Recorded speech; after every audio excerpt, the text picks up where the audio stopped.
You are here with us today and joining us for our conversation entitled Turning Dialogue into Action, Promoting Systemic Change. My name is Bridget Dwyer, and I use she, her pronouns, and I serve as Associate Dean for Diversity and Inclusion in Campus Life at Princeton University. I am the Vice Chair of the Difficult Dialogues National Resource Center as well, and it's my pleasure to welcome you today to this webinar and provide some brief remarks on behalf of my colleagues at Princeton and on behalf of the Difficult Dialogues National Resource Center. So there is so much happening in our world every single day, whether that's hurricanes or wildfires, protests around the world, elections, adjusting to virtual schooling, transitioning back to in-person schooling. All of this is happening amidst a global health pandemic that has upended the very way we go about doing even the most ordinary and simple things. So today, I wish you well. I truly, and honestly wish you well. I hope you and your loved ones are healthy and safe with all that is going on. And I hope you are taking some time for yourselves and for your family and for your own well-being. And it's been said so many times before, but it is incredibly true that if we are not caring for ourselves, we can't care very well for others. And my guess is your interest in this webinar today tells me that you are in the profession where you are in charge of caring for others. So because we're often rushing from one event to another, we often don't make the time or we forget to take a moment for ourselves. So before we get started, I want to invite everybody to take just a moment, just about 15 seconds, just to breathe, to reset as we enter into this conversation together. You can think about your breath or think about nothing at all.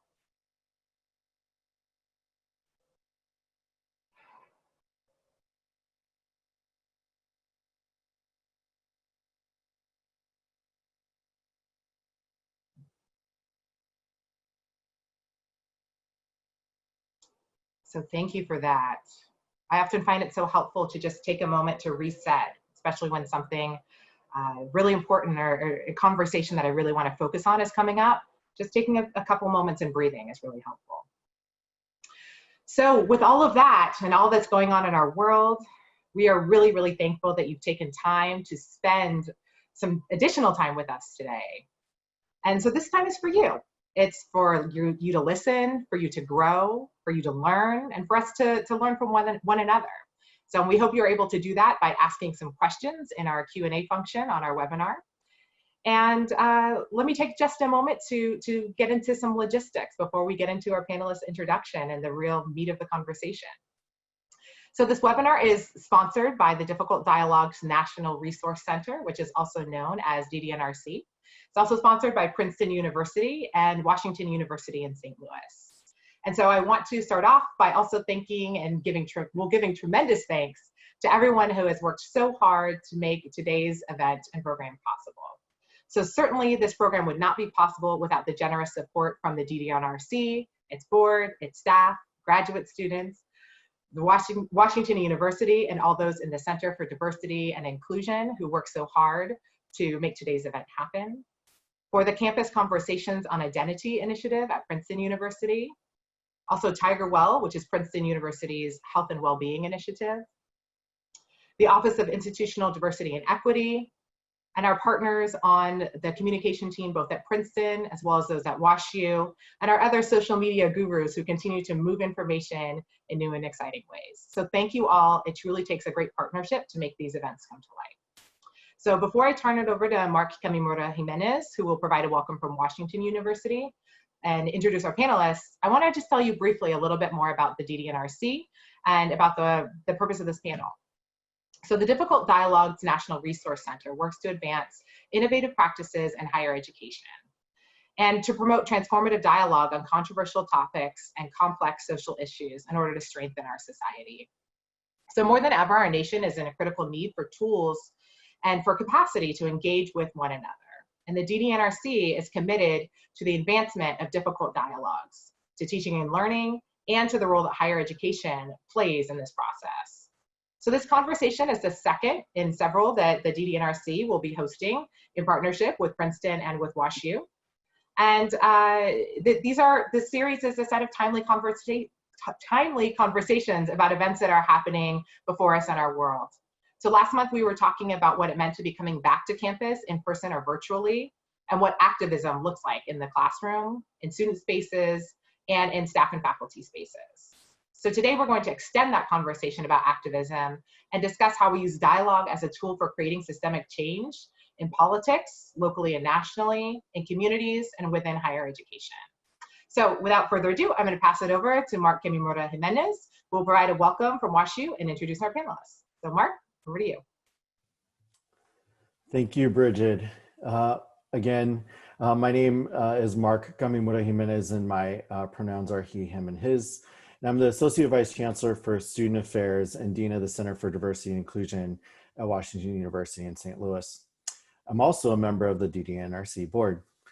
I'm thankful for this opportunity to join Princeton University and the DDNRC as a university partner to offer this important webinar. Our campuses and local communities are calling for transformation and effective action against white supremacy. To meet these needs, we must reevaluate, recraft, and reorganize our institutions for systemic change. This call to question the system has been called upon for generations. And I'm reminded of the words of James Baldwin, who delivered a talk called A Talk to Teachers on October 16th, 1963 in New York City. And he said this: "The paradox of education is precisely this, that as one begins to become conscious of one begins to examine the society in which one is being educated. The purpose of education finally is to create in a person the ability to look at the world for themselves, to make their own decisions, to say to themselves, this is black or this is white, to decide for themselves whether there is a God in heaven or not, to ask questions of the universe and then learn to live with those questions is the way one achieves their own identity. But no society is really anxious to have that kind of person around. What societies really ideally want is a citizenry which will simply obey the rules of society. If a society succeeds in this, that society is about to perish. The obligation of anyone who thinks of oneself as responsible to examine society and to try to change it and to fight it at no matter what the risk. So now it is my honor to introduce to you some experts who use dialogue as a tool for action, to explore the questions that demand systemic change in local politics, local communities, and on college campuses. Our first panelist is Mase III. Mase is a Black trans queer poet and educator based in Seattle, by the way of Philadelphia.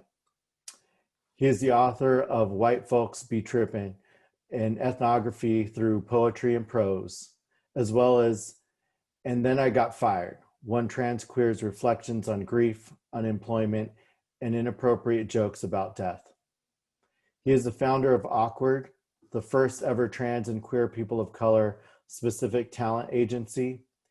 He is co-editor of the Black Trans Prayer Book with Lady Dane Figueroa Edidi. He is also the head writer of the wildly received theater show, Black Boys, which debuted in Seattle at On the Boards in April 2018. As a performer, he has shared stages with world-renowned artists like Chuck D and the Indigo Girls. His work and musings have been featured on MSNBC, NBC Out, Essence Live, Atlanta Black Star, Go Magazine, Believe Out Loud, Everyday Feminism, Black Girl Dangerous, Upworthy, The New York Times, BuzzFeed, The Root, The Huffington Post, Teen Vogue, and more. Andrea Benjamin earned her PhD from the University of Michigan in 2010.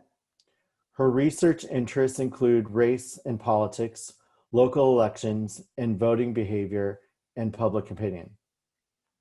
Her first book, Racial Coalition Building in Local Elections, Elite Cues and Cross-Ethnic Voting, explores the potential for Black and Latino coalitions. Using the co-ethnic elite cues theory, the book shows that Blacks and Latinos rely on endorsements from co-ethnic leaders when casting their ballots. This is especially true when race and ethnicity are salient in the campaign. This book was published by Cambridge University Press in 2017. Dr. Benjamin is currently working on a project about coalitions, electoral representation, and policy representation in local politics. A majority of the data come from Durham, North Carolina. Andrea Benjamin is originally from Northern California and completed her undergraduate degree at the University of California, Davis. Jael Kerandi was born in Nairobi, Kenya, and moved to the United States when she was 18 months old. She is the youngest of 5 children. Jael is a senior at the University of Minnesota in the Carlson School of Management. She is majoring in finance and marketing with minors in leadership and business law. She has just completed her internship with Microsoft in the finance organization. Jael is passionate about creating a better world for future generations.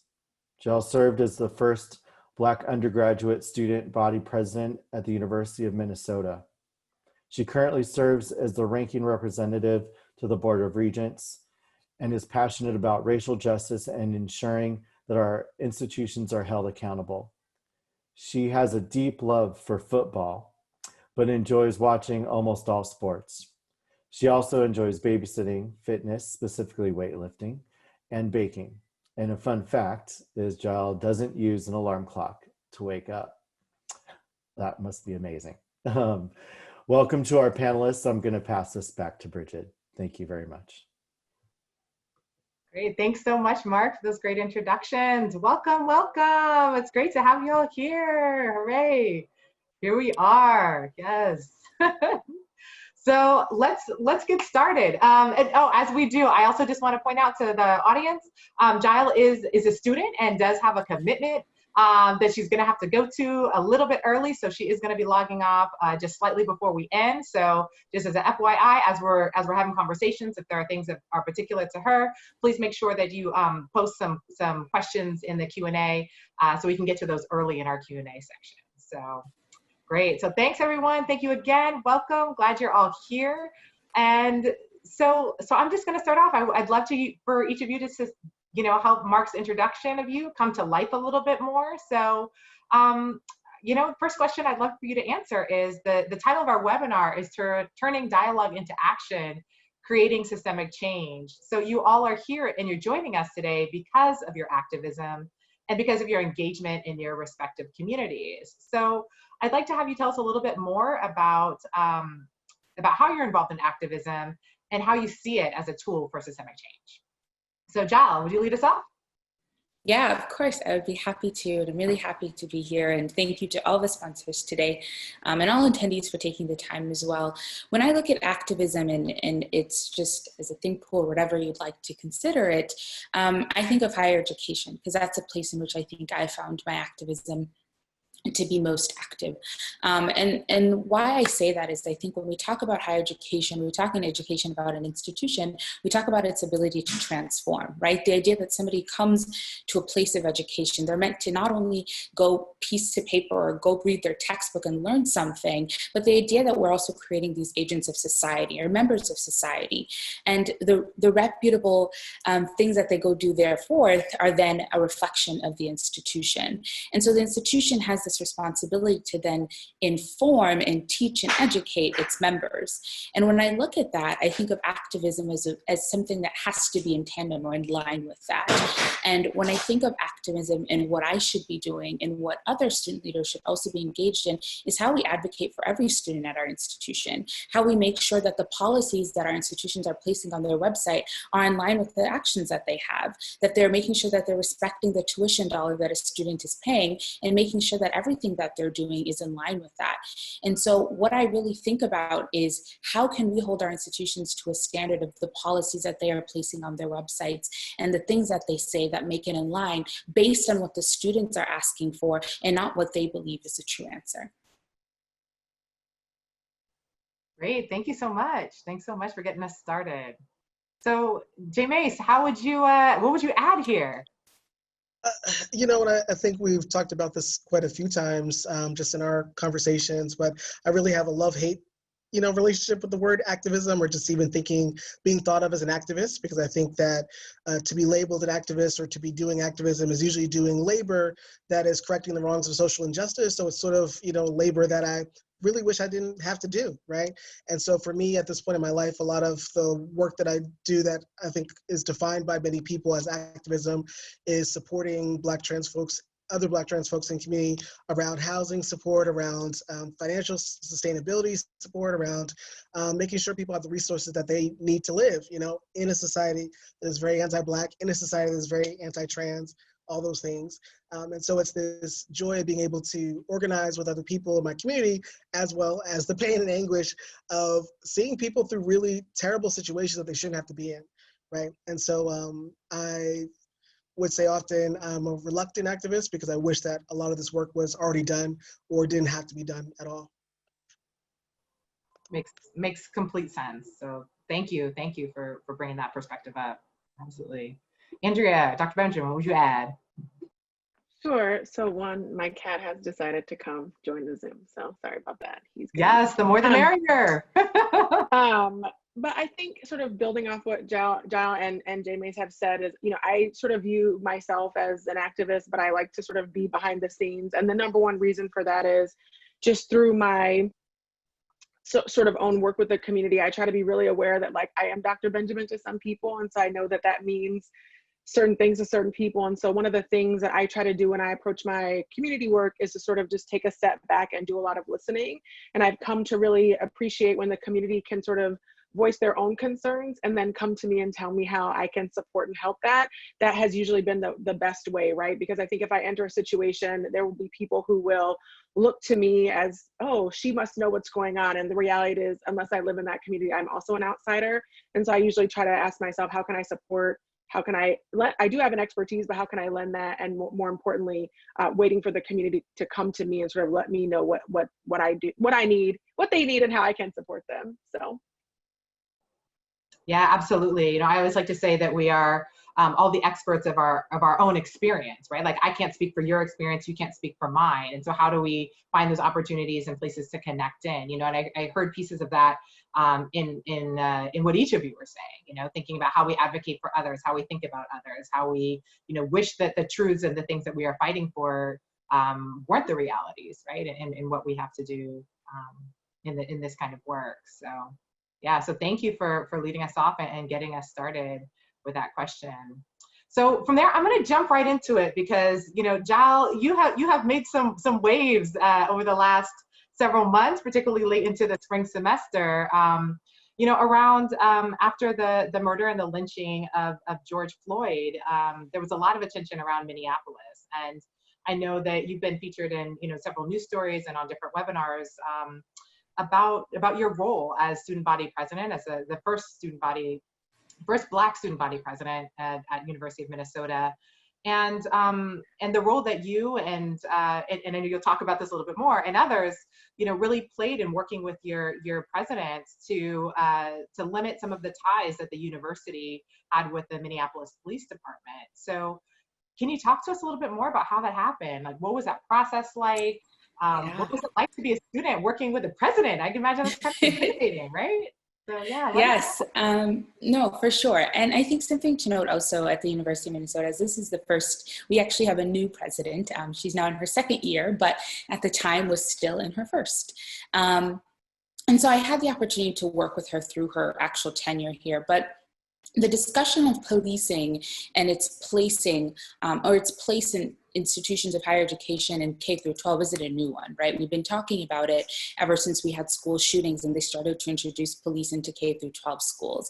And instead of arrests, then we then saw, instead of protection from school shootings, we then saw the arrest of Black and brown students, right? So the idea of what's been going on with policing in all of its forms in schools has been something that has been discussed for quite a bit.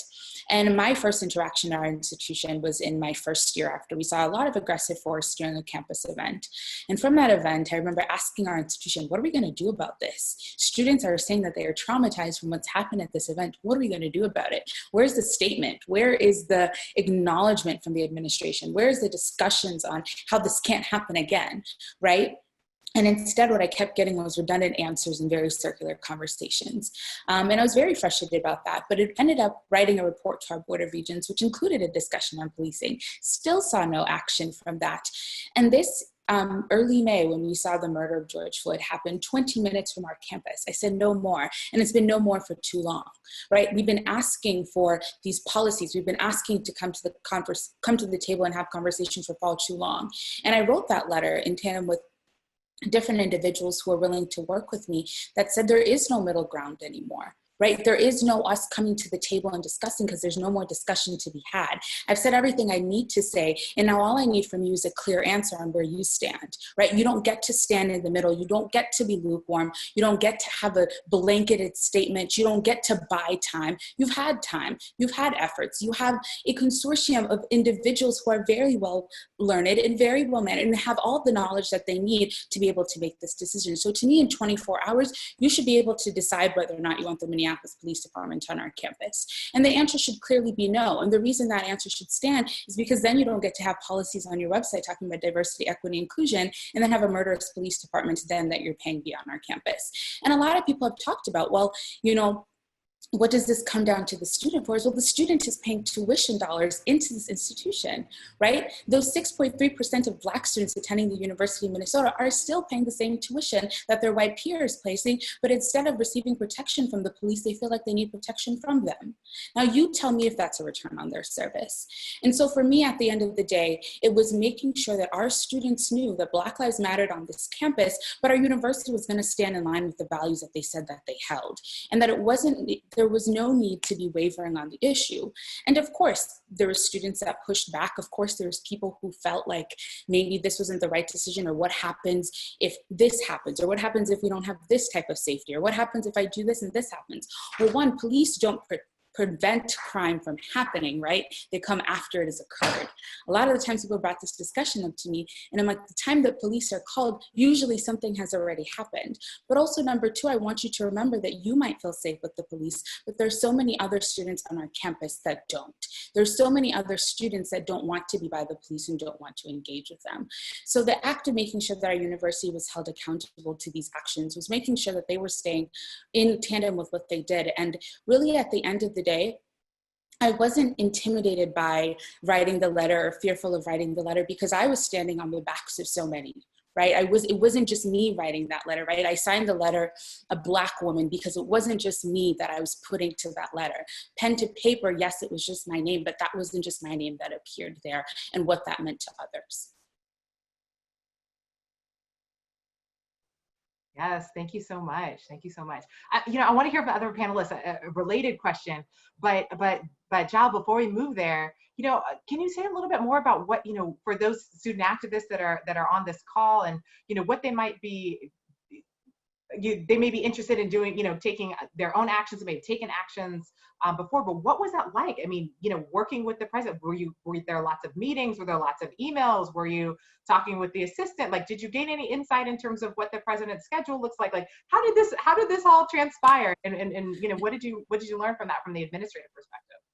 Yeah, I think on different matters prior to necessarily asking, there's a lot of contact with the president's staff, right? There's opportunities, of course, to engage with the president directly, and we have a really good relationship, which I'm very thankful for. But my contact was a lot with her staff and also her own senior leaders, who are very engaging. But of course, there's emails. But I think part of that for student leaders and student activists, I always say, is your one constituent that you go on behalf of in that room as a student, right? When we talk about faculty, when we talk about admin or staff, they have a greater responsibility to the university because they're being compensated, right? We are paying the university. That's a very different relationship. And so in that, students, when you go as a student leader into those rooms and you're making asks, of course be prepared. Of course understand what is going on. Don't let anyone undermine you in those rooms. But remember that you are fighting on the backs of students. And for that, you get to be relentless. You get to keep going. You get to keep pushing. You get to make sure that on those decisions, you make sure that the decisions that they're making are student-centric. So of course, there's times I'm not going to agree with everything the administration asks of me. Absolutely not. And they're not going to agree with every ask I have. We're not meant to agree, right? It's not, everything is not an effort to create consensus, but to rather than advocate. So if that is my job in that room to advocate, I'm going to be relentless. I'm going to keep pushing. I'm going to keep making sure the word student is coming out of your mouth every so often, because it's so easy to get away from that and engage in respectability politics. It's so easy to get away with that and start talking about the layers of hierarchy. And quite frankly, to a student, what I need to hear is that we are being valued as members of this institution. There is no higher education institution without students. And I think our institutions as a whole, and as a whole higher education of the cases, has forgotten that there is no place the faculty is going to go teach if there's no students there. Our responsibility should primarily be to that first stakeholder. And I think we've sometimes lost sight of that. So I always tell student leaders, go in there and be relentless. You don't have to agree. The relationship will be made because they will respect you on behalf of what you choose to advocate for. Yes. Well, thank you. Thank you for adding that component, that layer. I think many students are really thankful for that particular insight. You know, I also like to say commonly that, you know, none of us in higher education have jobs without students. So I hear that point exactly in what you're saying, for sure. Great. So to Andrea and to Jael, you know, if we think about these, you know, oftentimes we think about these present moments as snapshots in time, right? So we think about folks think about the lynching of George Floyd as a moment in which people galvanized to take action. But events like this don't just happen, right? That's not just a split second or a split instance. There are a lot of preceding events that feed into collective action, into uprisings. And so, you know, I want to know from both of you, what previous life experiences or events really caused you to become engaged and really get involved and sort of spurred your activism? So Andrea, will you start us off on this one? Sure. I mean, I think for me, thinking even just about what Jael was just saying is so powerful. Is sort of what role do we as faculty have without students? And the answer is basically none. And so those that know me, even if my own students are on this webinar, you know, my favorite mantra is the students are the best part of this job. And I've spent a lot of time sort of trying to bring my students to engage with community. And it's something I'm really proud of. And when I look back on my research and my teaching, that I was able to bring students to community was really important. But I think that it brings up a really important relationship that Jael is highlighting, right? Is that what responsibility do universities have to the communities that they exist in, right? And so in that particular instance, that question is answered. What role does the university have in allowing city police to be on their campus? And for their campus, the answer is going to be none moving forward, right? Because of their activism. We have to be really careful, right? Because for the 4 years that a student is in a community, they are members of that community, right? And so what are the ways that we can ask students to engage without being you know, too short-sighted, right? We don't want to show up to every city council meeting and make ridiculous demands on the council and then we move on to our new home, right? But it is our right to engage, and it is our right to sort of ask these questions about what's our relationship, and keeping in mind that universities and cities have sometimes it's a tense relationship, right? The cities offer a tax break. The university might ask the police to come police students. And I think that, you know, one thing, you know, Jael mentioned that the student population on her campus that's Black is about 6%. That, you know, the campus I'm on now is a little bit higher, but the town is not, right? The town that Oklahoma, that Norman is 5%, right? And so what then is the relationship between these students going out into the community? Are they being policed differently, right? And one thing that we often talk about with our students is sometimes you feel so lucky that you have that student ID, because that lets the police know, oh, you have the right to be here. And I think that's really troubling, that we would need to show some type of documentation for our humanity to exist in a community where your community also benefits from us being here, right? These, you know, I mean, we talked a little bit about sports. Jael definitely talked that she said she loves sports, right? But these college towns are suffering right now without football, and they have made extravagant plans to try to recoup that, right? So again, that relationship is really tenuous. And again, as students of color, when we venture out into these communities, you know, sometimes it doesn't go well, right? And that can make things really hostile. And so I think, again, just trying to be really aware, and particularly with my students, trying to get them, you know, to also understand what's the history of the locality that we're in, right? Like, what is, you know, did the university build a whole hospital system where Black homes used to be? The answer is probably yes, right? And so things like this, right? So what's that relationship? And I think that the more the students are aware of that, I think it can help them also engage with the community in a way that is meaningful and also respectful. Yes, thank you for that. Yeah, Mase, jump in here. You know, because even as I'm rehearing this question, because for those of y'all that are just joining us, you know, we've gone over some of these questions, and it's hitting me a little differently today. Just hearing you ask that question of, you know, what sort of things led to activism. It's so many things. I think it's primarily being in a world that antagonizes you on a daily basis and being gaslit about it, right? So that being, you know, for me, I work as a performer, as an educator who is constantly touring on different campuses. So I'm experiencing lots of different spaces.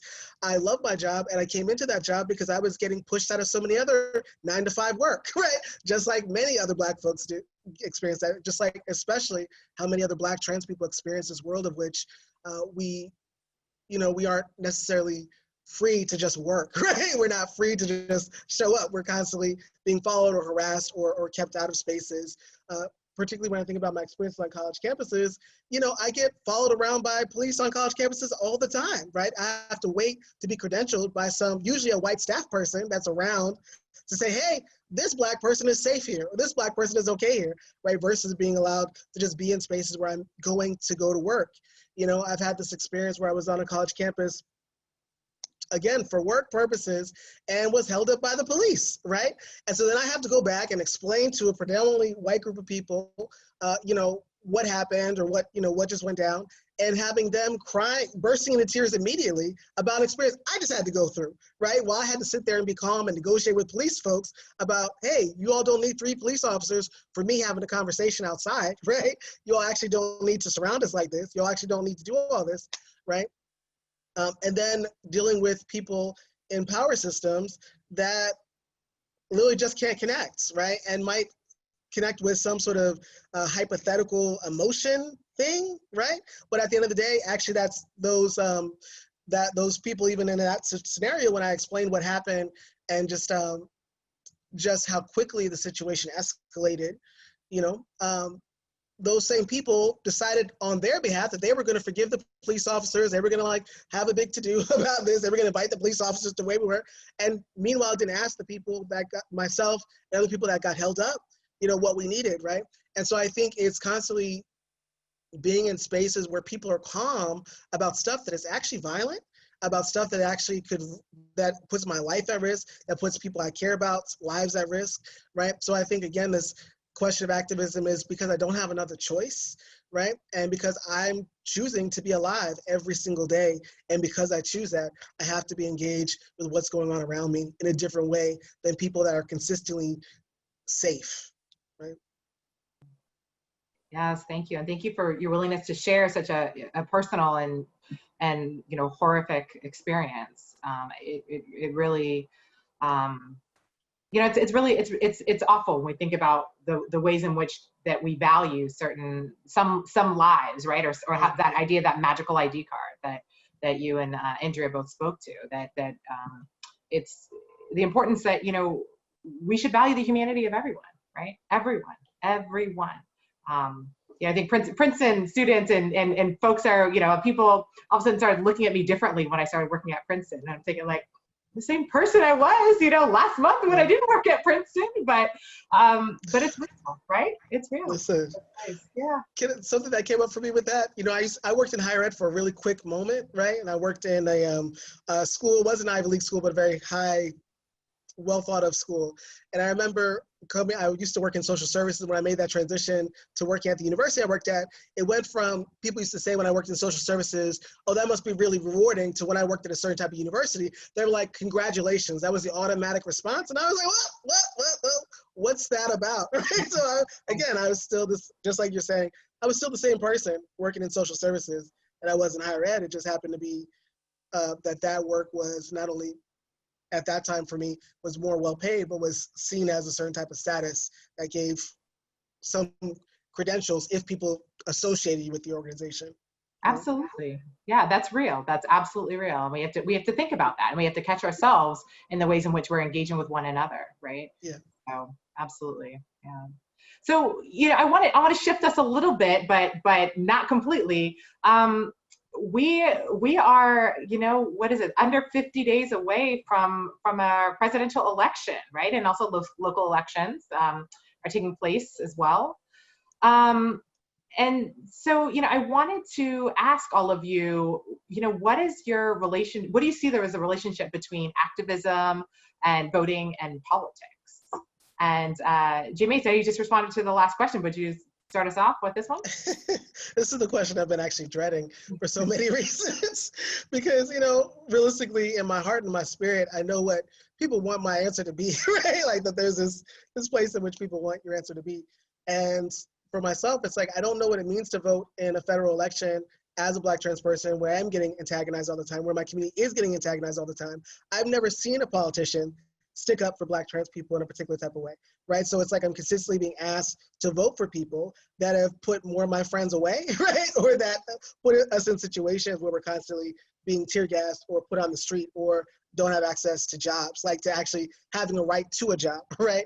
I'm thinking, even as we look at this current election, even as we talk about the difference between federal and local elections, I do tend to feel more like local elections are necessary, but even in that realm, I don't know that I've seen, again, a politician that I would trust with my rights as a Black trans person. This is the first election. I'm 36 years old. This is the first election where I have the choice to vote in a way where all my documents even match, right? So even thinking about that, I can't even explain to sometimes a lot of cisgender people, to non-Black folks, the amount of times that federal agencies and different agents of the state will purposely humiliate or harass trans people, right? And especially Black and brown trans people, indigenous trans people that don't have access to certain stuff. I'm thinking about, even again, the local elections piece, thinking about like district attorneys and other sort of people, right? There was this woman that a few of us had talked about a few weeks ago. Her name is Eden. She's a trans woman, has a couple friends. So it's a group of brown trans women hanging out late at night, someplace. And they got attacked by a group of folks, right? So not even just like one person, a group of folks. The folks filmed it, right? So filmed it. This one woman, Eden, that I'm talking about, she has over 300,000 followers on Instagram. Filmed the attack. So the people that attacked her filmed the attack, put it on their own social media. Eden found that footage, right? And told her followers, we need to find who these people are that attacked us, because we need, this person literally tried to kill us, robbed us of our things, all this stuff. Even with all that evidence, even though hundreds of thousands of people saw that footage, the district attorney in her area still decided not to even prosecute the person, right? So even if I chose to believe in the system usually does not believe in me, right? And usually does not believe that the worth of my friends and my loved ones and the people I care about is actually worth protecting at any level. And so that most of the things that keep, especially trans, Black and brown folks alive, is usually stuff we're organizing for ourselves, and usually has nothing to do with the justice or legal systems or politicians. Mm-hmm. Yeah. Thank you for starting us off on that question. You bring up so many important points, and particularly thinking about, so I won't prioritize one over the other, but what's really resonated with me was this, especially, thinking about documentation, right? There's so much around ID, and do you show ID? Should you have to show ID? But of course, the privilege that comes with cisgender privilege that comes with voting and having multiple documentations matching, right? So thank you for sharing. Jael, what would you add to this? Yeah, so as a student leader in engagement, we've always encouraged people to register to vote and to really engage in the voting process. And like Mase has just mentioned, local elections, right? Like the people you feel that decision from, the people you see at city council meetings, the people who are coming and trying to talk to you on campus and different things like that. But I really encourage people to hopefully get away from some of the voter shaming I think we've started to see, especially with this election, especially as we get closer, is really telling people or shaming them if they're saying they're choosing not to vote. And one thing that somebody brought up to me that was so powerful was, our ancestors didn't die so we can just simply vote, but they died for the right that we have to vote. And when you have a right, you get to decide whether to utilize that or not. And I think in respect of that, we owe people the courtesy to make that decision for themselves, because they have a reason if they're choosing not to vote.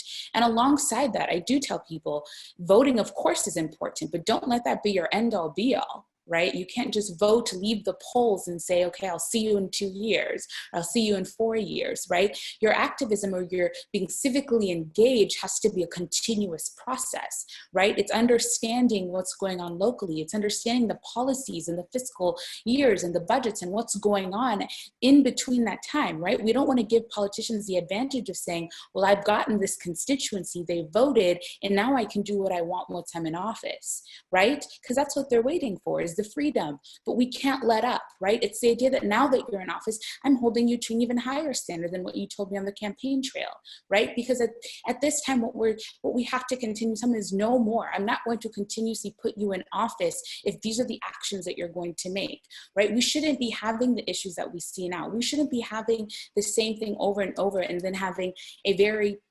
reciprocal relationship from a politician after they're in office, right? That should not be occurring. And so I tell people, yes, be civically engaged. If voting is the way you do it, make sure that we follow up with that. If you civically engage in other ways, by volunteering in your community, by having a mutual aid fund, by doing whatever it is in your community to make sure that we are receiving the freedoms and the rights that we've been afforded by this country on this soil, then do that.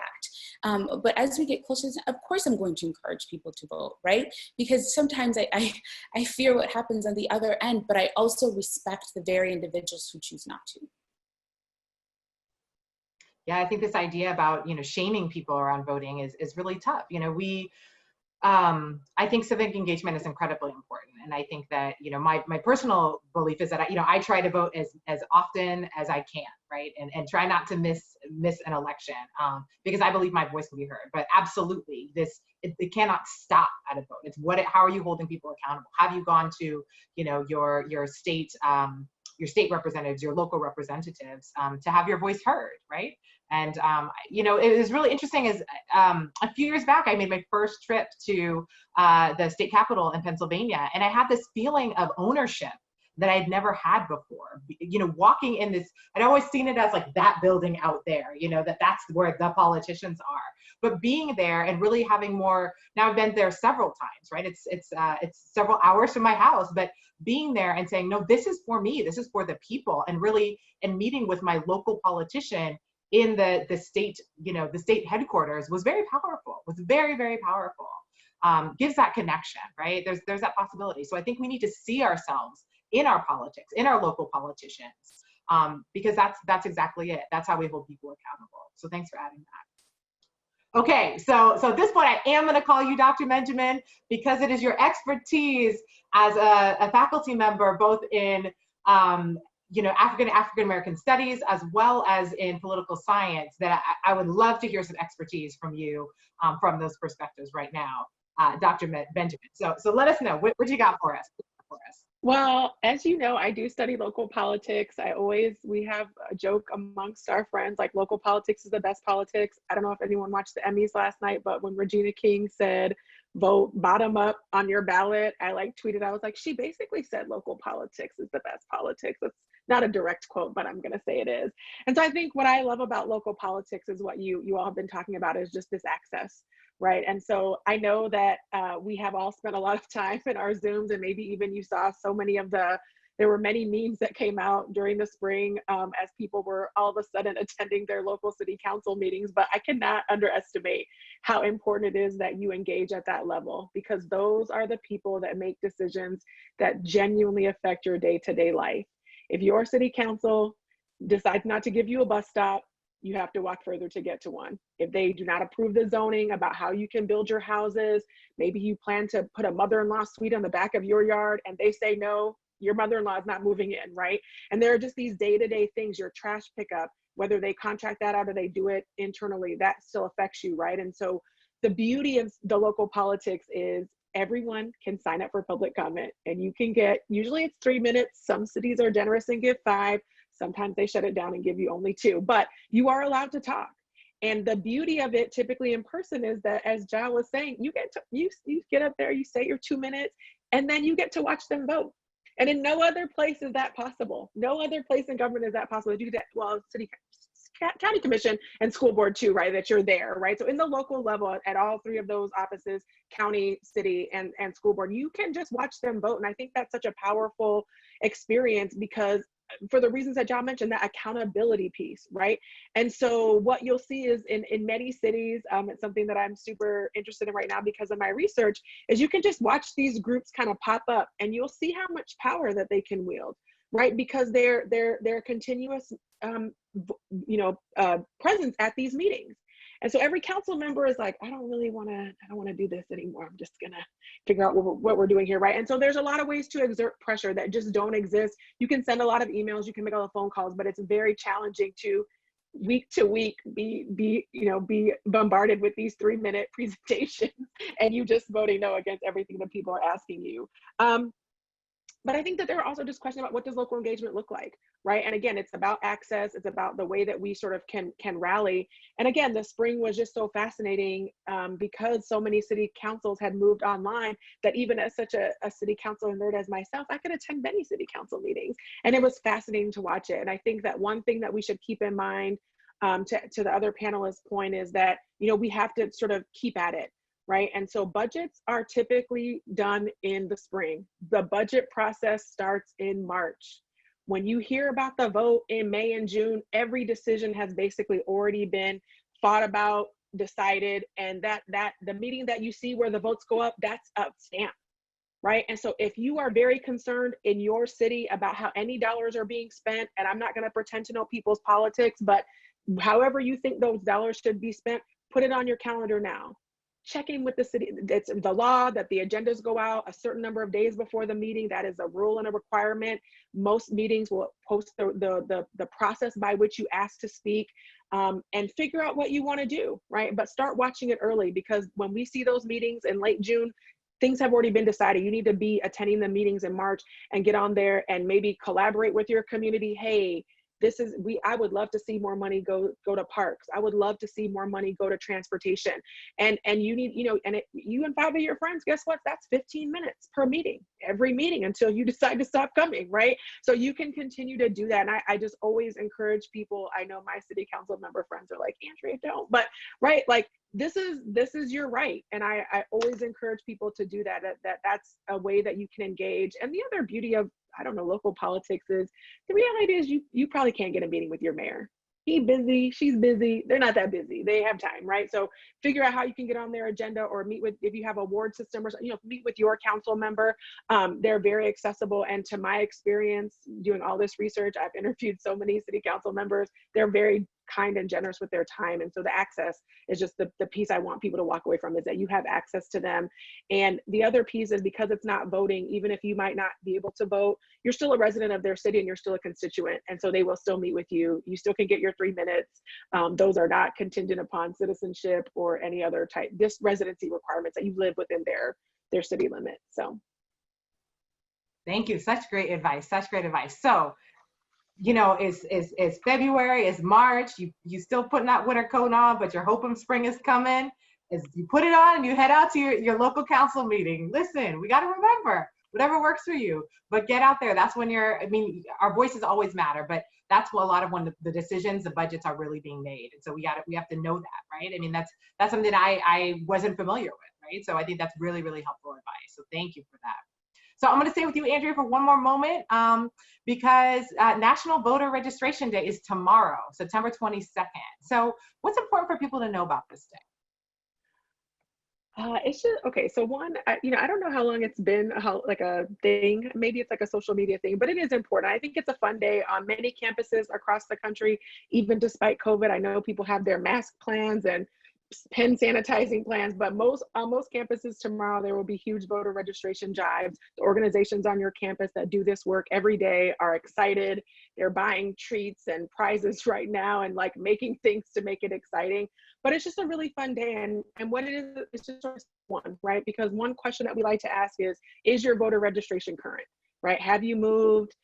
Did you, move across the street to a new apartment, make sure that you're still eligible, right? So you want to just make sure that it's current.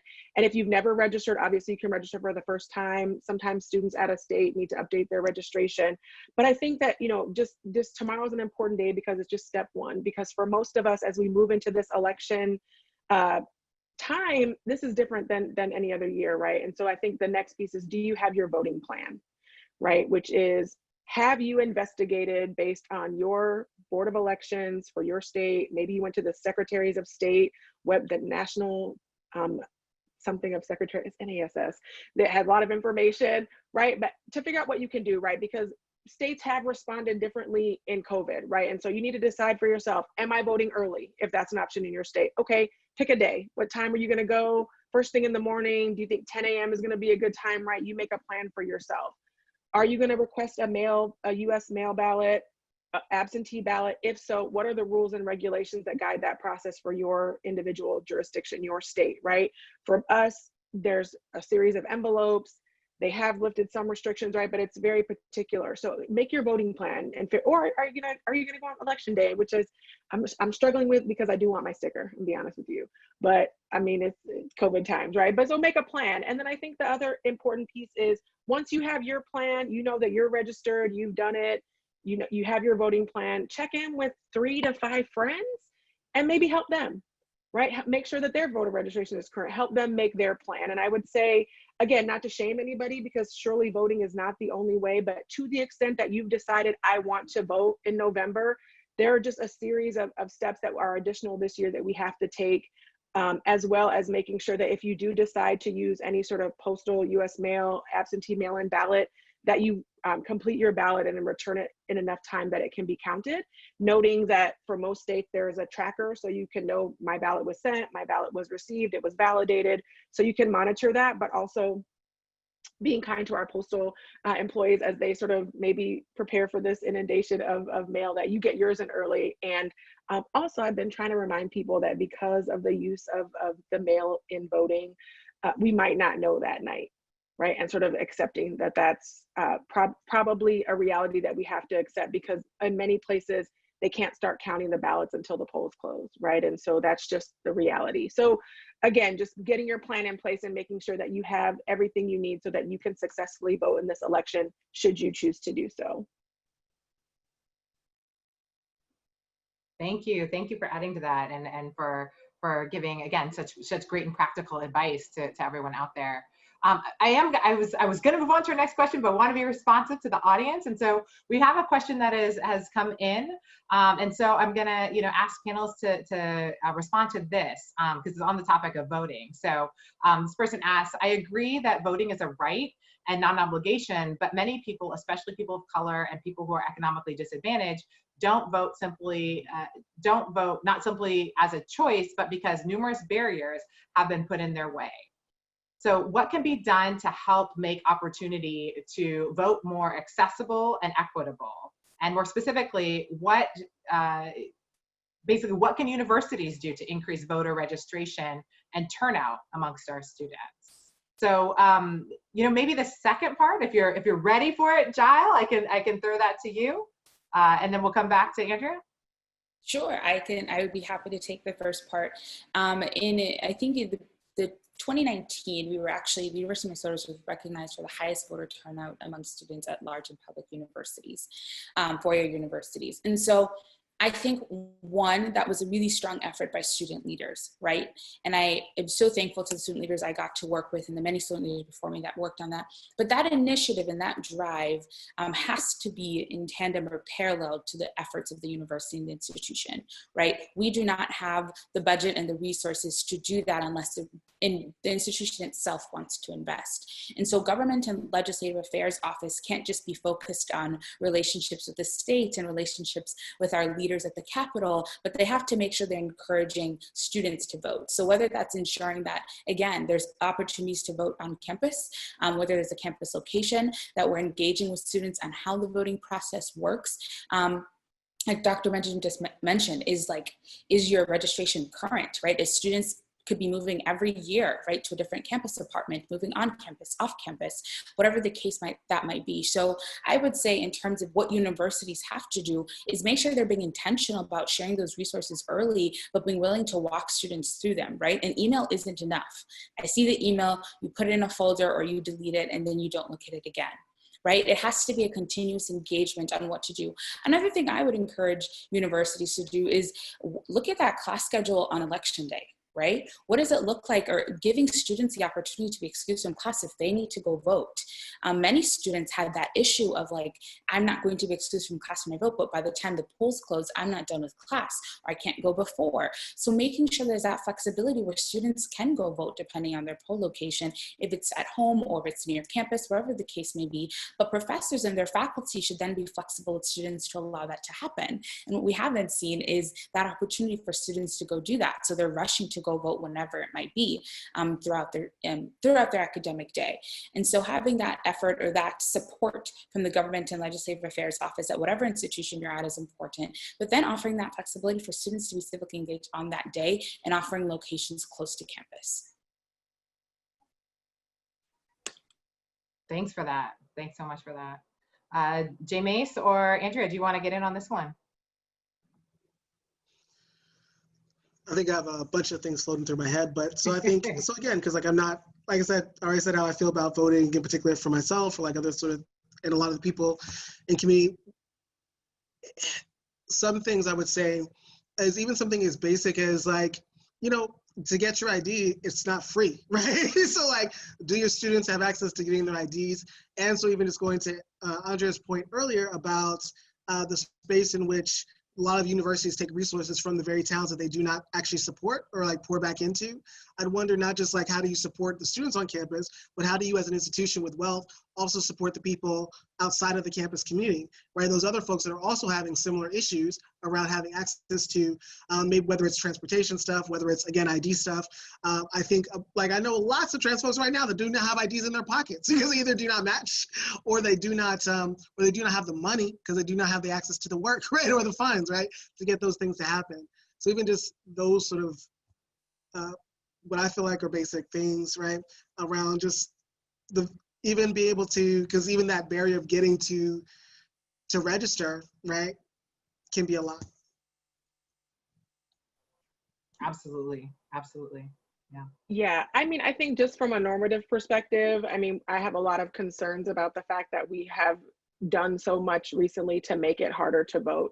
And I would say because even in places that we think of as progressive, voters have approved by their own direct ballot initiatives that we need these IDs to be able to vote. And I would say to people, why? Right? If you are running for election and you think you're the best candidate, let the most people chime in. And if you're the best, you'll still win. That's how I feel. Right? And so when we look at low voter turnout and you say, oh, in this local election, you got 10% turnout and you got 50% of that vote. Y'all, less than 5% of your city elected you. I don't know what mandate you think you're showing up for, right? And so, right, exactly. And so I think to me, and to those critics that would say, but what about voter fraud? And I will say, yes, what about voter fraud? Show it to me and I will give it a fair and objective look. It just doesn't exist. People are not fighting to vote, you know, fraudulently, right? The cases that happen is very few. And so to me, I would say the point of democracy is that we are all supposed to engage, whether that's through some sort of deliberation. We think about, oh, what do I want to do? And then we chime in and we say, I support candidate A. Let candidate A win with a majority of people actually participating and supporting candidate A. Why does candidate A have to win through back channels and suppression and all these things, right? And so I just think that from a normative perspective, we need to ask ourselves, what is the value of trying to make the foundation of the thing we're founded on? It's a democracy. We're supposed to participate, or I guess it's a republic, but you know, that participation in democracy is supposed to be what we were founded on. And yet we have spent so much time recently trying to make it harder for people to participate. And to Mase's point, if you're registered I mean, like, why do you, like this need for an ID? And then, you know, I mean, I just think that these are just ways that we're trying to silence people. And again, we should ask ourselves, what will be the point of that? And if you're truly the best, then the more the merrier. Let everyone chime in, and you should feel proud of the fact that you won with a majority of people engaging and participating, and a majority of those people thought you were the best. I would feel great if I was elected with such a high participation rate and, you know, a landslide. I would also take 50% plus one, but you know, that's fine. So I just think we need to be asking ourselves, like, what is the value of trying to keep people out of the process? And I think when we investigate that, the answer is clear, right? That we don't think we can win, or we don't actually want to hear from you people. And I think both are problematic. Yeah. One thing that we talked about a few weeks ago was even just thinking, so one thing that's kind of sitting with me a lot heavy again is like, you know, that regardless of whether or not people believe in the right to, not believe in the right, but believe in voting for themselves, but believing in Black autonomy and people's rights to self-discern, if people are interested in supporting our loved ones and folks' rights to vote, one of those things is making sure that we don't just wait until election day or before, even at our mail-in ballots. But I am thinking about safety stuff. I am thinking about how are we actually showing up to make sure people are physically safe when they're voting, you know, and actually taking those sort of threats seriously, like we're seeing it major. And I know we're going to talk about violence in this panel, but there is this major uptick of violence that's happening towards Black folks and brown folks and Indigenous folks. And we can't also say that that's not going to impact how people, you know, in addition to the pandemic, that changes people's willingness to show up, right? Or do certain things, right? So if I'm someone who's invested in voting, I also need to make sure that I am invested in people's physical safety, right? To make that even happen. Absolutely, yes, yes. And we're gonna get to this piece about violence in just a minute. You know, I think this, in a lot of our, you know, conversations as we were, you know, planning this, we really got to quite a real place, right? And we want to acknowledge the realness and the rawness, and that not everybody has the same perspective. And we want to be able to highlight that here. And, you know, I think this is some of what we're doing right now. I also recognize the logistical piece, and Jael, I know you're going to have to unfortunately leave us in a few minutes. So I do want to, before we get to this piece about violence, I do want to ask a question that came in specifically for you, and then we'll turn to that question. And Jael, I may also have you answer that one first, so you make sure you can get along on your way. So this question comes in for you specifically, and it asks if you could talk about the process of connecting with other Big Ten Black female student body presidents, and what is important to consider with cross-campus or multi-campus activism. Yes, one, I love that question. There's actually, so right when I was leaving office, there was 4 Black women that were student body presidents out of our 14 member schools. And as far as history I can tell, that was record breaking, right? To have 4 of us all leading our respective institutions, both Michigan State, Ohio State, and Purdue. So having all of us there together was huge. And on my last day in office, we actually wrote a letter to all of our institutions asking them to recognize what has been going on our campuses and what it looks like at each campuses. And that gaslighting that happens by administrations of, well, here's another meeting, okay? Well, here's another task force, and then maybe we'll do a 2-year timeline, and then hopefully we'll bring the recommendations to the Board of Trustees a year later, and then maybe, just maybe, we'll pick one to do, right? And maybe that'll be a diversity webinar series that only happens once a month, right? And they say that is now the action that we've taken. And it's the issues that we find with that are difficult as students then walk away from that and they say, well, how do I move on and take the action item from this, right? So any student on this call today, I would say, okay, now you've learned all of this information. What does this mean? Or how does your university then support the pathway for this to be recognized learning? How does this turn into something greater? How does this start to create you as a person who is more self-aware of the systemic racism that exists? What happens after this webinar is so important, right? And I think that's why I think these spaces are so important, because they create the platform, but they can't be everything, right? They cannot be the end all be all of now this understanding exists. And so in terms of working across campus, these issues exist everywhere, right? Unfortunately, it's not unique to the University of Minnesota. It's not unique to the Big Ten, right? These are happening in institutions across the country. And so it is important to band together, because the voice of students then becomes louder and louder and louder, because I don't say I just have the backing of my institution. No, I have the backing of 4 different institutions, right, in the Big Ten.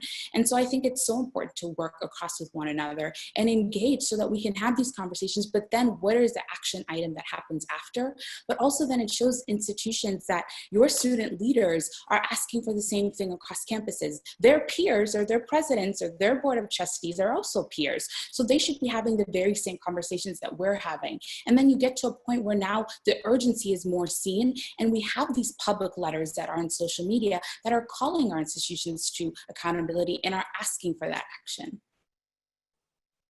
Absolutely, yes. Thank you, thank you, thank you for giving that. And wow, how powerful to have, you know, you as Black women together and just really noting that, right? And you know, I'm also thinking about you know, as we've lost another Supreme Court justice recently, and you know, and I'm not going to get it exactly right, but I know that Ruth Bader Ginsburg is famous for saying, you know, when will there be enough women on the court? And she says, when they're 9, right? And so, you know, this idea of power, and that we have to see the ways in which these shifts happen, and open ourselves up for possibilities that folks have not necessarily thought about before. So thank you for sharing that. So, okay, so I'm gonna get to our next question. And as I do, I also just want to say that to everyone who's on this call, you know, we know we won't be able to get to every single question, but in the last webinar that we held last month, we were committed to responding afterwards. And so if there are questions that you have and we're not able to get it to it verbally, our panelists have offered to provide some resources afterwards. We've also been utilizing our broad network, our community, and posting responses. Some have already been done on the DDNRC website, and there will also be some more forthcoming, whether that's you know, videos, blogs, all kinds of things. So we really, although it's a webinar format and not a meeting kind of conversation, we do really view this from a dialogic perspective. We want to hear your voices, and we want to be a part of this conversation and think about how we can build this collective knowledge with one another. So, okay, so our next question. So right now we're seeing an uptick in anti-Black racism and a lack of preparation to deal with violence. So why do we have this lack of preparation?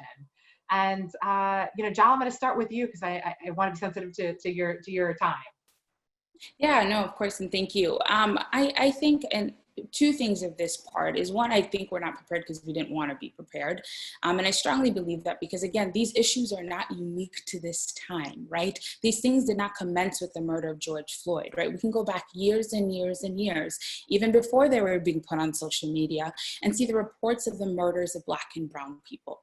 And so when we see these different things, what we aren't recognizing is we didn't want to be prepared. We didn't want to take the time to understand. And I talk about this in the higher education context because I talk about, you know, when we have grad students or we have individuals who are doing their PhDs and learning all this different knowledge, there's so much knowledge and information that is out there that can inform about these different things. When we talk about trauma and we talk about what our young people are going through right now, with the images in the media, with everything that we are seeing depicted, it's very alarming that we aren't taking the efforts to be prepared. I said many times, what are our mental health resources going to look on our campuses this fall? If you want to tell me that this summer was not traumatizing, somebody's turning a blind eye, right? What are we doing to make sure that these things exist? And what I'm continuously coming back to is we didn't want to be prepared, and we didn't want to take the actions to do this because for so long we've been able to ignore the conversation, right? We've been able to have the conversation for an hour in a resource time and then go home and be able to forget about it,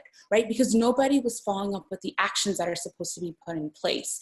So when we talk about the violence and the anti-Blackness that we see, it's one, people, this is their view and this is what they've chosen to believe because for so long it's been supported and nobody's ever told them to stop, right? Nobody's ever been allowed to interject, and the voices that have been silenced, they've been gaslit, they've been told no, and they've been told to remove themselves from those very spaces. So when people have been trying to correct these wrongs, and the very people who often correct these wrongs have been Black people who are not responsible for the actions that have been taken, but have continuously had to sit in those rooms and try to correct people. And what our Black people are saying is, one, I'm tired, and two, you have the resources to be able to do this on your own, right? And so when we look at the lack of preparedness for dealing with this, or whatever issue you want to call anti-Blackness or racism, it's an issue of the person not wanting to engage in this topic. And then when we look at the trauma, I really want us to know that when white peer, like a 7-year-old white peer, male, doesn't have to be taught about police etiquette, but his Black peer has to sit there and think about what he has to do if he sees the police, that's an issue and that's a problem. But nobody wants to talk about, because we'd rather gloss over it and talk about the different issues that we believe are more important. But to me, preparedness is a matter of life and death. Yes, thank you. Thank you. So well said. So well said. Yes. J. Mase, add in here if you would. Yeah, I mean, I think, because what I would actually, even where I would actually push back a little bit is, I think some people don't want, I think some of us have always wanted to talk about this because we've had to, just like even in your example, right? We've always had to. I think some people, and we sometimes refuse to acknowledge, some people benefit very greatly from us not acknowledging that this violence is going to happen, is happening, right? And so there's this place in which we get told, we get coerced into having conversations about stuff that is going to kill us, right? So we get coerced in saying like, oh, do you want to keep this job? Then you're going to learn to be okay and ignore this part. Do you want to not get arrested this time? We're going to actually pretend like if you do this thing, right, we'll leave you alone if you do this thing, right? And we get lied to the point. I don't know if for anybody else who's, especially when I think about police experiences, I was taught, not just by family, but like by outside folks, that the things that were happening to my family based off of police was my own individual family member's fault. I was told not to look at the system, not to look at the stuff, but my cousin, my person, my this, my neighbor should have been doing X, Y, Z, and then that would not have happened, right? Or they shouldn't have done this, or they, you know, and again, we're being asked to do so much and to exist in so many ways, to be experts on stuff, right? And so I think even for us as Black folks, I think it gives us some sort of sense of control over our lives in a system that doesn't actually give us a lot of control, right? And so the idea that if I can just follow XYZ steps and nothing's gonna happen to me, that feels safer, right? Even if it's a lie, it feels so much safer. Maybe I can sleep better at night, you know, if I just believe that there's some magical pill or step. I think that for a lot of people, people are trying to, especially, just to be honest, I think a lot of white folks that have power in different spaces want to be both the good folks that address racism in very soft ways, as well as be friends with people that cause lots of harm, right? And then not see themselves as also causing the harm. And so we get wrapped into having to be nice with people that are colluding with people who are violent, right? And they themselves, by default, then are also violent, right? And so what I would like to imagine is this time in the world, because even though these problems are ongoing, all these things, there's this moment that's happening right now where people are being at least more clear about some of the issues that we're experiencing.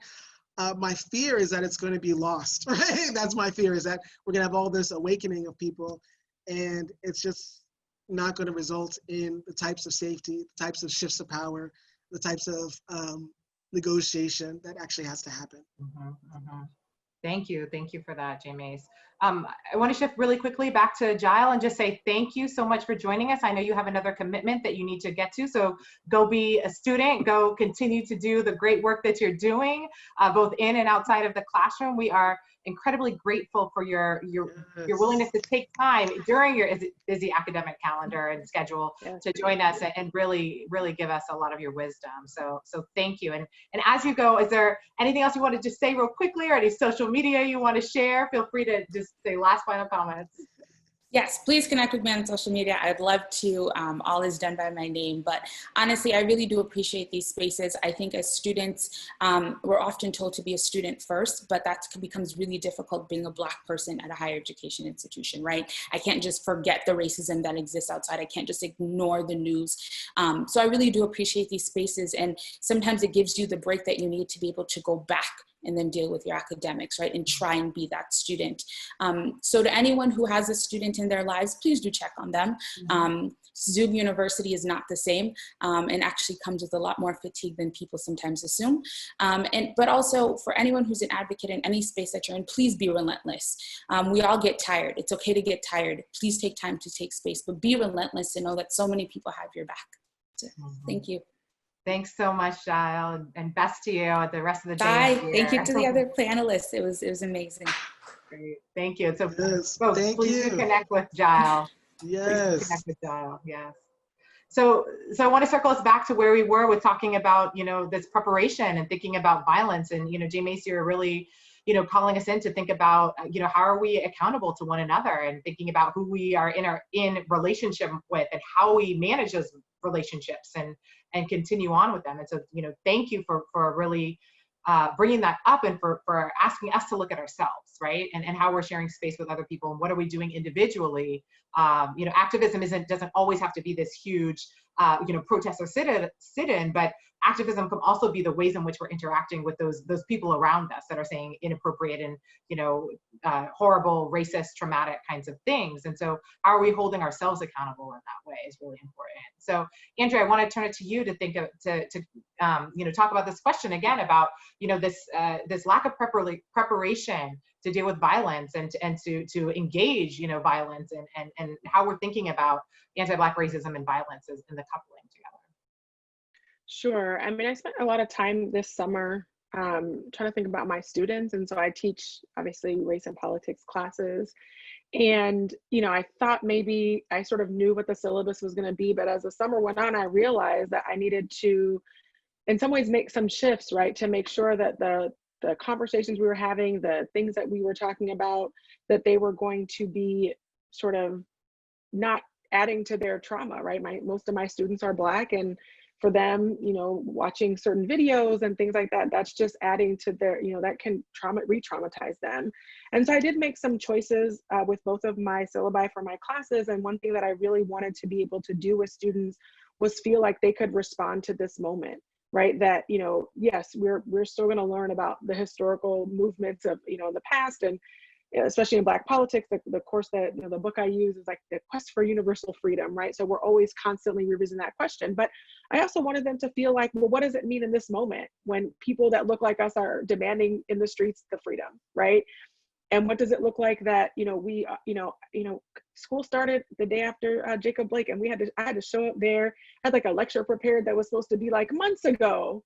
No, yesterday, right? Yesterday, right? And so trying to respond, and really trying to sort of realize that I also have to be cognizant of the experiences my students are having outside the classroom, and really trying to think about what type of space am I creating, and am I empowering them in some ways? I don't want to, deflate them. Am I empowering them to think about how can I go back into this world, right? And so I did try to make those choices, because I don't want to inflict violence on my students either, and I don't want to be part of that, right? I want them to feel like, that I see them as whole people, right? That I know that they're, I respect their humanity. That's for all my students, obviously, but especially for my Black students, right? That I see them as full people, and that when they're in, and when we're in our time together, that's like, they don't have to do anything extra or be respectable or do all those things, that we're just there to learn, and that we're going to dialogue and we're going to talk about those things. And I think it's been okay.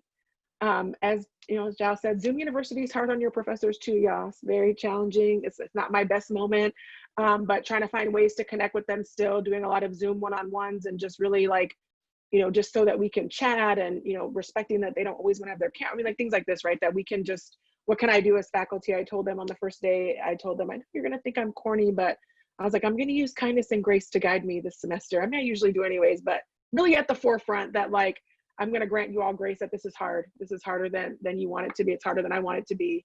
And so if we can just show grace, then hopefully we'll make it till December and the end of this term. So.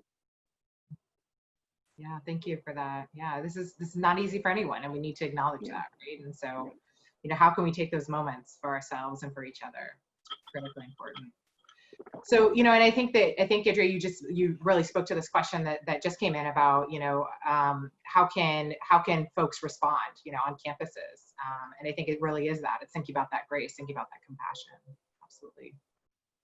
I want to ask you all another question about preparedness, and thinking about what does it mean, or what advice do you have for people to become more prepared as we think about anti-Black racism, as we think about, being prepared for violence, as we think about being prepared for voting.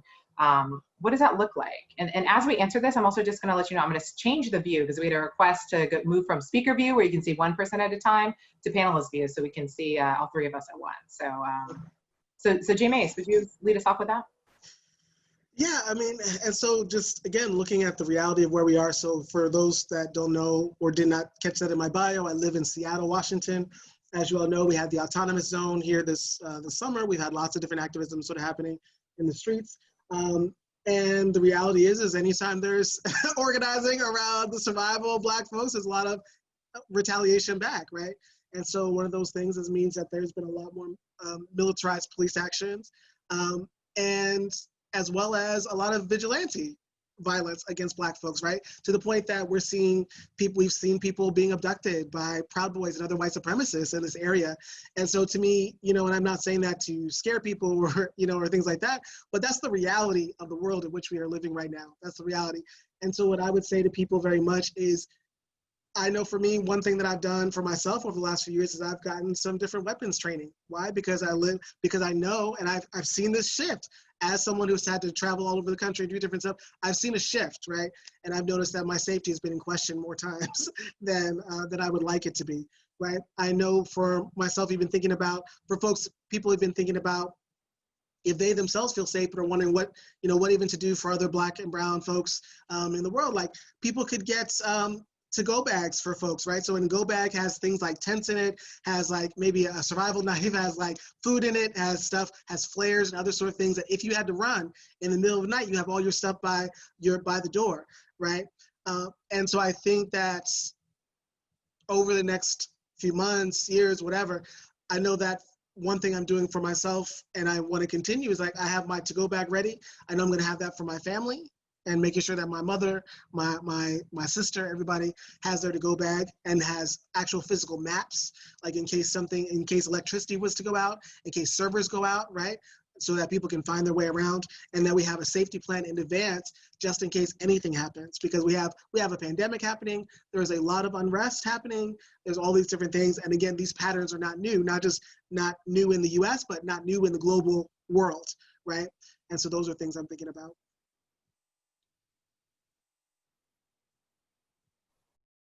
I feel like I need to be thinking jump in. about a go bag because I'm not that prepared. I would say for me, I think the thing that I did just as a conscious choice that sort of made me feel the safest is I did choose to live in an extremely Black neighborhood. I think my zip code is like 82 to 85% Black. And I did that because I want to be able to move through my space without problems, I'll be honest. And I have had that experience so far that most of my neighbors look just like me. They speak, they say good morning, good afternoon, we wave, we check in, and no one is too concerned about what I have going on. And that has made me feel very, just very safe and not as sort of surveilled, or people are just not very concerned about what I'm doing. I know not everyone has the opportunity to move and to live around other people that look like them. But, I would say that, I did make it was a very conscientious choice to do that so that I could kind of just move freely. And there are challenges and there are things that we want to work on to make our neighborhood better, but just that feeling of like, I don't know, it's a different feeling of just like, everyone here kind of looks like me, and it's an easy way to move about. So that's just part of my preparation. And again, I know not everyone has that opportunity, but that's just one thing I felt was really important to me, even before this pandemic, but now I feel like it was a really good choice for me. So. Yeah. I think that also brings up a point that we talked about a while ago about connecting with your neighbors, right? So I know that I've had some issues just because I moved to a new place during the pandemic, and, we're all married Mase, and I'm not trying to be too close to people, for all the obvious reasons, but really, making sure we all kind of connect with that there's someone that knows where you are, who you're with, where you're most likely to be, before an emergency happens. Mm-hmm. Mm-hmm. Yeah, that's really important. Yeah, and I think that people keep saying it, right? We live in this, we're more digitally connected, but we're not as connected to one another, and that makes a difference in terms of our safety, right? It might be more of an exercise for some people, but it's really life or death for many people, and so it's critical. It's critical that we're making these connections in these ways. So, I don't know that this is a response is going to garner a question is going to garner a quick response, but in the last couple moments we have together, I do want to throw this out there, and Andrew, you may be positioned to answer this, and it also is a big one. So we also can circle back to this. So the question is, how do we actually get universities to take those next steps beyond creating a task force? Does anyone have examples of strategies that have worked at another institution or another place? And maybe Jame's being outside of higher, do you have an example of that as well? That is such a good question. I'm going to be honest with whoever asked it. If I had this answer, y'all, I would be on somebody's higher payroll, living a different life. Because I will say, from my perspective as a faculty member, I think the one thing that I understand about universities is that they're institutions that are designed to move slow. And even Jael's example is so phenomenal. And I just really wish that, I mean, I'll probably message her. I mean, she's just phenomenal, because what they did, that's unique. Universities will hem and haw on many things, right, and drag their feet. And so it's just a unique situation. I've worked at a lot of institutions. I cannot give an example of a quick response, right? The typical response is what the question asker said. Let's make a task force. Let's convene a committee. Let's make Black and brown people do this work so that they can make a recommendation. And as Jael said, we'll pick one thing and do it, right? And so I wish I had a good example. I think Jael's point is a good one, right? That we as faculty, we sort of get paid by the university, students pay the university, and so they have a different relationship. I will say I've been on campuses, every campus I've been on has had activity, right? So, I think the students are constantly in that sort of mode, and they're really willing to make those demands. But I'm not optimistic that we would see universities just respond quickly. I mean, I think the response that we've seen for most of them is, let's issue a statement and let's put a task force together. Yeah, I think it's really about deliberation, right? That's a lot of where colleges and universities are. But Jamie, go for it. Yeah. So to me, I think the beauty of being an outside person, right, is I'm not beholden to the same things that people on the campuses that I kind of work with might be, right? Because people, realistically, people want to be able to eat every day. They want to be able to stay in school. They want to do all those things. I would say sometimes outside intervention is the best thing that you can do, right? And I mean that in the sense of there's lots of different tactics that you use, like when you're trying to move things forward, and you have to ask yourself, are these people taking my needs seriously, right? Because that's the thing we assume, because someone is talking to us and communicating with us, that they're actually taking us seriously. But you have to look, like, if I keep having the same conversation with these folks, or the people before me had the same conversation with these folks, and the people before that had the same conversation with these folks, and they keep cycling out, whether it's they're waiting for students to exit out, right? Or they're waiting for staff to exit out, right? Be clear about, is this something that can go on the same pattern to move forward?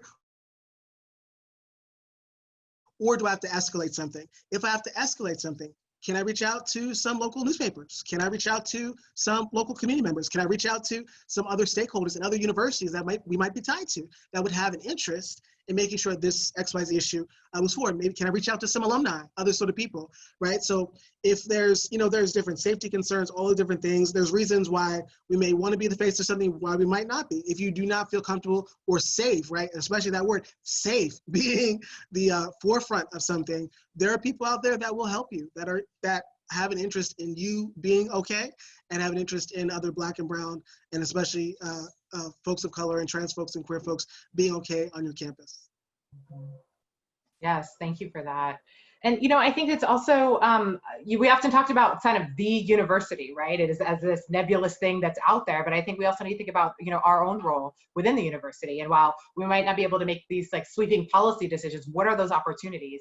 Where are your opportunities for partnering with your folks across campus to move a volunteer position into a paid position for students? Where are the opportunities for elevating a conversation to new heights, right, or to new people? Or what are there opportunities for who you're engaging in your conversations in various ways, right? These are critical, and so we need to think about how that where our own power is in doing that. So we are at our time, and so I do want to thank you all, both Andrea Benjamin and Mase III, as well as Jael Kerandi, who all joined us today for this wonderful conversation. Thank you also to the DDNRC, Washington University, Princeton University. And I'm just gonna also give a quick shout out for all those folks behind the scenes. It takes a tremendous team to make these things happen. So particularly to Emily Ozen, to Jen Ball, Joseph Venapali, Rachel Jones, Mike Estep, and Libby Roderick, you all helped to make such a wonderful and smooth event. We will circulate this recording as quickly as we can, so look for it within the week. Be registered. We have your email address, and we'll send that along. And we're looking at doing an October engagement, and the title for that is Building Your Facilitator Toolbox, Honing Dialogue Skills to Navigate Pre- and Post-Election Tensions. So more to come on that. As we're wrapping, panelists, do you have any final words or social media or anything you'd like to share with folks who are here? Yeah, it's just been I'm just really grateful to be able to be here with y'all. Folks can definitely feel free to reach out to me over the Instagrams or the emails in the world. Yeah, I'm definitely always down to connect with students. And can they find that with your name, by searching your name? Yeah, so at @JMase. So all my Twitter, my Instagram, my Facebook is all @JMase the third. So @JMase III. You can find me on all the social media that way. Awesome, thank you. Yeah, thank you so much for having us. This was great. I'm in awe of the other panelists and what they're doing in their lives. And my social media, probably the best one is my public Twitter, which is just @Prof Benjamin. And I tweet a bunch of foolishness. Sometimes I tweet about my cat, so you've been warned. Hey, it's real. We got to keep life real. So thank you all for joining us. Thank you for being here and for your great questions. And we will continue to respond to those even after this webinar. So wishing you all a great rest of your day and a wonderful week. So take care.